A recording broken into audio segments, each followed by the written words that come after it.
మిమ్మల్ని ఇలా కలవడం చాలా సంతోషంగా ఉంది. ఇంకోటి ఏంటంటే ఐ డ్రీమ్లో మీరు మొట్టమొదటిసారిగా మాకు ఇచ్చే first interview. I'm really so excited. మీకు చాలా రుణపడి ఉన్నాను. ఎలా అంటే చాలామంది నాతో అన్నారు, విజయశాంతి గారి దగ్గరికి ఏ ఒక్క లేడీ వచ్చినా సరే ఆవిడ ఒక్కసారి మాట ఇస్తే మాట తప్పరు అని. అందరు ఇలాగ చెప్తారులే అనుకున్నాను. నాదొక చాలా చిన్న పరిచయం. యాక్చువల్లీ నేను మీకు గుర్తున్నాను అనుకున్నాను. సరిలేరు నీకెవరు షూటింగ్ అప్పుడు కలిసాం, మీరు నన్ను అడిగారు. Yes ma'am. సో అప్పుడు అడిగింది ఇప్పుడు కుదిరింది. నిజం మ్యామ్.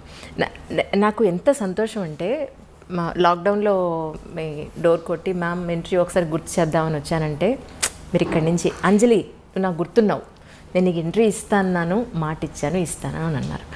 మాట ప్రకారం అలాగే నిలబెట్టుకున్నారు.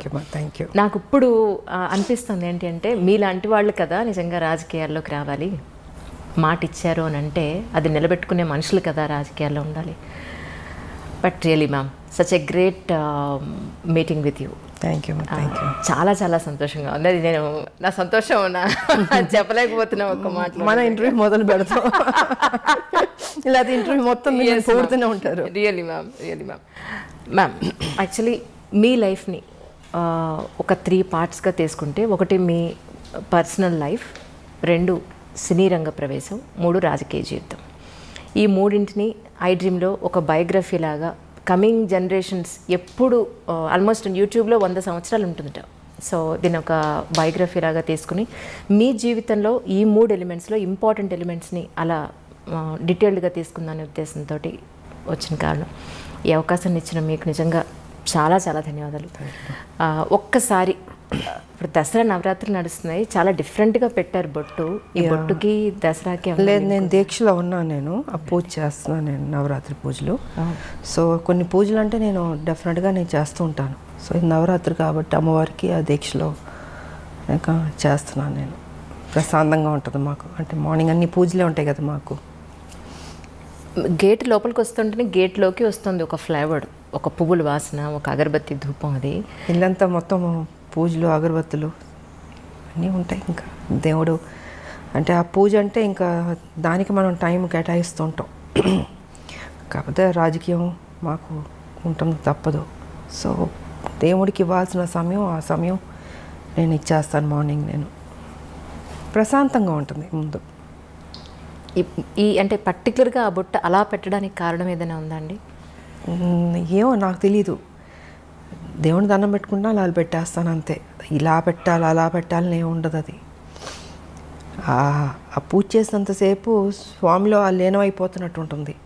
సో అది అయిన తర్వాత అమ్మవారి దీవెనలతో బుట్ట అలా పెట్టేసుకుంటాను. మరి అది అంటే సుమంగళీళ్ళు ఎప్పుడు ఇలా పెట్టాలి ఒకటి ఉంటుంది లెక్క, ఇదేమో అమ్మవారిది. అది ఒక్కసారి మీ ఫ్యామిలీ గురించి, అమ్మ నాన్న. ఫ్యామిలీ గురించి చెప్పాలంటే నేను, మా మదరు, మా ఫాదరు, ఒక అన్నయ్య, నలుగురమే. కథ ఫ్యామిలీ పరంగా చూసుకుంటే చాలా పెద్ద ఫ్యామిలీ. బట్ మా మదర్కి ఫాదర్కి నేను మా అన్నయ్య ఆయన జస్ట్ ఒక 2-3 years బ్యాక్ చనిపోయారు. సో నేను ఒక్కదానే ఉన్నాను. అండ్ ఇప్పుడు నేను నా భర్త, అంతే, ఇద్దరమే. చిన్న ఫ్యామిలీ ఇప్పుడు.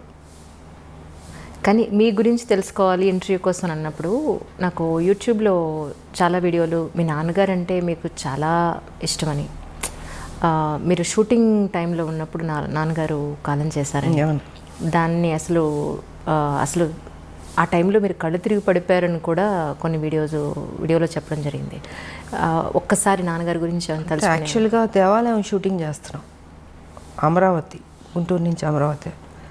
సో అక్కడ షూటింగ్ చేస్తుంటే అక్కడ ఏంటంటే ఫాదర్కి చితి పెట్టడం సీను, టి కృష్ణ గారు డైరెక్షన్, దేవాలయం, శ్రవణ్ బాబు గారు. నేను సో అక్కడ ఫాదర్కి చితి పెట్టడం సీన్ నేను వెళ్ళి కూతురు చితి పెడుతుంది.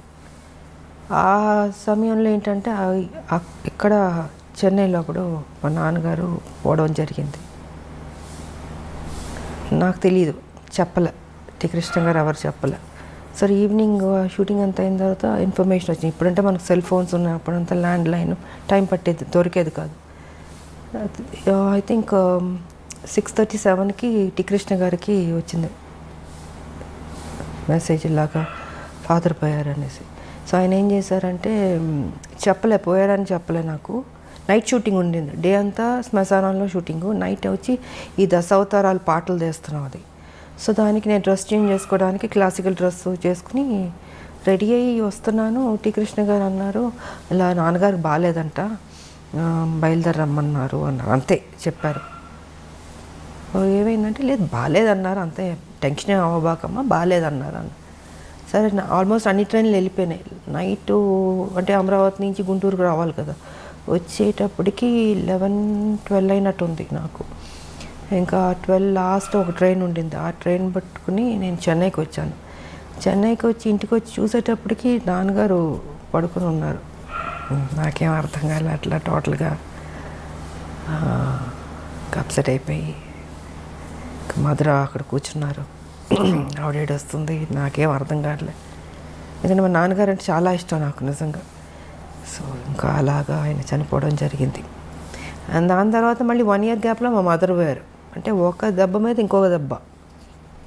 ఆ ఏజ్ చిన్నపిల్లని ఏం తెలుస్తుంది మనకి, తల్లిదండ్రులు ఉండాలని కోరుకుంటాం. అలాంటిది నాన్నగారు ఎన్నో కళ్ళుగా అన్నారు నా కూతురు పెద్ద స్టార్ అవ్వాలి అనేసి. సో ఆ టైం అప్కమింగ్ స్టేజ్ అప్పుడంతా. ఆ సమయంలో ఆయన లేకపోవడం అన్నది పెద్ద సెట్ బ్యాక్ నాకు, నా జీవితంలో పెద్ద బ్లో నాకు. ఇంకా అక్కడి నుంచి మళ్ళీ కోలుకుంటూ మళ్ళీ ముందుకెళ్తుంటే మళ్ళీ మా మదరు ఇంకా ఇది జీవితం అనుకుని ఇంకా అన్నీ నేనే భుజాన్ని వేసుకొని దిగమింగుకొని బాధ్యత తీసుకుని ఇంకా పనే నాకు సర్వస్వం అనుకుని ముందుకెళ్ళడం జరిగింది. అలా జరిగింది మా మదర్ ఫాదర్ది. కానీ ఒక ఆడపిల్లకండి, అంటే అబ్బాయి సొసైటీలో ఏది ఉన్నా, ఎవరి సపోర్ట్ ఉన్నా లేకపోయినా ఈజీగా అమ్మాయితో కంపేర్ చేస్తే ఈజీగా గెటన్ అయిపోగలుగుతాడు. కానీ ఒక అమ్మాయికి పేరెంట్స్ సపోర్టు, పేరెంట్స్ తర్వాత ఒక మంచి భర్త సపోర్ట్ లేకపోతే అంత ఈజీగా ఏ ప్రొఫెషన్లో ఉన్నా పైకి రావడం ఈజీ కాదమ్మా, చాలా టఫ్ అది. కాకపోతే నాకేంటంటే ఫస్ట్ మదర్ ఫాదర్ పోవడం వల్ల లైఫ్ విలువ, వాల్యూ, బాధ్యత అన్నీ ఆటోమేటిక్గా దేవుడు నాకు తెలిసేటట్టు చేశాడు అనిపిస్తుంది. సో రైట్ టైంలో ఒక ఏజ్లో మ్యారేజ్ కూడా, అది కూడా నాకు దేవుడు చేశాడన్నదే. ఎవరు లేరు కదా పెద్దలు, ఇలాగ ఈ అమ్మాయికి పెళ్లి సంబంధం చూడాలి, ఈ అబ్బాయికి ఇచ్చి పెళ్లి చేయాలి అనేది చెప్పేవాళ్ళు లేరు, చూసేవాళ్ళు లేరు. నాకు ఉన్న తల్లిదండ్రులు ఇద్దరిపోయారు. నాకు తెలియకుండా నా లైఫ్లో నా భర్త ఆయన రావడం, కలవడం, అనుకోవడం, పెళ్లి చేసేసి ఆల్ ఆఫ్ సడన్ అన్నీ 6 to 7 monthsలో జరిగిపోయినాయి. సో రైట్ టైంలో రైట్ డెసిషన్ అంటారు చూసారా, అలాగా రైట్ టైంలో దేవుడు ఆయనే నాకు, అంటే ముక్కోడి దేవతలు పెళ్లి చేస్తారన్నట్టు ముక్కోడి దేవతలు దీవించినట్టు ఉండింది నాకు మంచి భర్త ఇచ్చి. రైట్ టైంలో ఒక సపోర్ట్ ఉండాలి అన్నది జరిగింది. సో లైఫ్ ఇదైంది. బట్ ఆడపిల్లలకి ఎప్పుడూ తల్లిదండ్రులు ఉండాలమ్మా. కొంతమందికి స్మూత్గా వెళ్తుంది, కొంతమందికి టఫ్గా ఉంటుంది. సో నాకేంటి అన్నీ దెబ్బలే కదా జీవితంలో, అన్నీ స్మూత్గా ఎప్పుడు లేదు నా లైఫ్. అన్నీ టఫ్గా దెబ్బలు తింటూ నేర్చుకుంటూ ముందుకు వెళుతూనే అనుకున్నది సాధించాను. కాకపోతే మా ఫాదర్ ఒక కోరిక నేను నెరవేర్చాను, పెద్ద స్టార్ అవ్వాలన్నది. దాని తర్వాత మా భర్త సేమ్ అదే బాధ్యత ఆయన తీసుకుని, ఆయన కూడా అక్కడితో ఆపలే. పెళ్ళైన తర్వాత ఏదో ఇంట్లో కూర్చోబెట్టడం లేదు, ఆయన కూడా ఆ బాధ్యత తీసుకుని, ఆ టాలెంట్ ఉన్నవాళ్ళు ఇంట్లో ఉండకూడదు అన్నది ఆయన ఆలోచన కూడా. సో ఆయన కూడా దాన్ని అలా కంటిన్యూ చేసి మీకు కర్తవ్యం అన్నది ఆయన ప్రొడ్యూస్ చేసి, సో ఒక హీరో ఇమేజ్ తీసుకొచ్చింది మా భర్త. అంటే తను ఓన్లీ ఒక హౌస్ వైఫ్లో లేకపోతే ఈ గ్లామరో ఇలా కాదు, ఇంకేదైనా కొత్తగా చేద్దామని పోలీస్ ఆఫీసర్ది కర్తవ్యం అన్నది ఆయన ప్రొడ్యూస్ చేశారు. ఇంకా దాని తర్వాత లేడీ అమితాబ్, ఇవన్నీ వచ్చినాయి. అండ్ ఓసే రామలం, అదే పెళ్లి చేసేసుకున్న తర్వాత ఇంట్లో కూర్చుని ఉంటే కర్తవ్యం ఉండేది కాదు, ఓసే రామలం ఉండేది కాదు, ఆ హీరో ఇమేజ్ వచ్చేది కాదు. సో క్రెడిట్ ఐ థింక్ మా హస్బెండ్కి ఇవ్వాలి నేను. జనరల్గా మనకు ఉంటుంది, చాలే పెళ్లి చేసుకున్నాం సెటిల్ అయిపోదాం అనుకుంటాం, కానీ అలా అనుకోలేదు.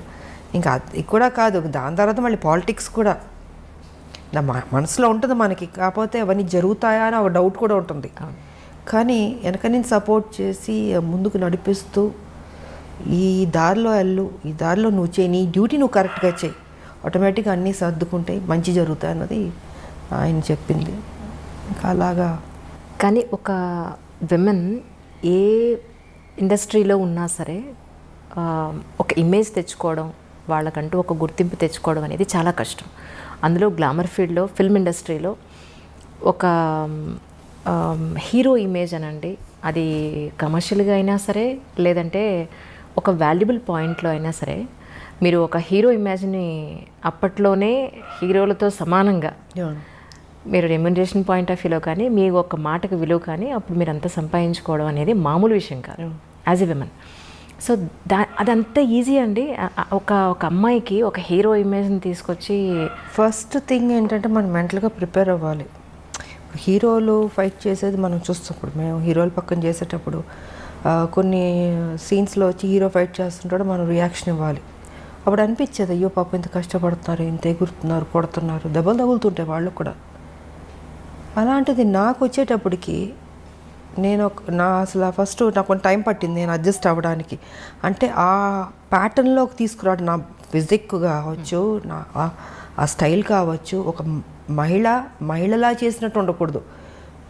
అంటే ఒక హీరో ఒక రఫ్ అండ్ టఫ్ ఆ బాడీ లాంగ్వేజ్ తెచ్చుకోవాలి, దాంట్లో ఇమిడిపోవాలి. సో ఇట్ టుక్ టైం నాకు అది అడ్జస్ట్ అవ్వడానికి. అండ్ ఫస్ట్ పిక్చర్కి నా ఫైట్స్కి సెకండ్ థర్డ్ దానికి ఇది ఇంప్రూవైజ్ చేసుకుంటూ వెళ్ళాను. సో ఇంకా దాని తర్వాత ది బెస్ట్ అన్న పేరు తెచ్చుకున్నాను నేను. అండ్ ఇంకోటి ఏంటంటే ఎందుకు చేయలేము, మనం చేద్దాం, రిస్క్ అయినా పర్లేదు. అప్పుడు మాకు ఈ గ్రాఫిక్స్ అంత లేదు. సో ఏదన్నా కూడా ఒరిజినలే ఉండదు, డూప్ లేకుండా చేసేదాన్ని. చేద్దామని మాస్టర్లతో కన్విన్స్ చేసి ఇంకా సాహసాలే అన్నీ. ఎంత 20 అడుగులో 30 అడుగులు దూకమన్నా దూకేవాళ్ళం. మళ్ళీ గన్ ఒకటి పట్టుకుని దాంతో షూట్ చేసుకుంటాం.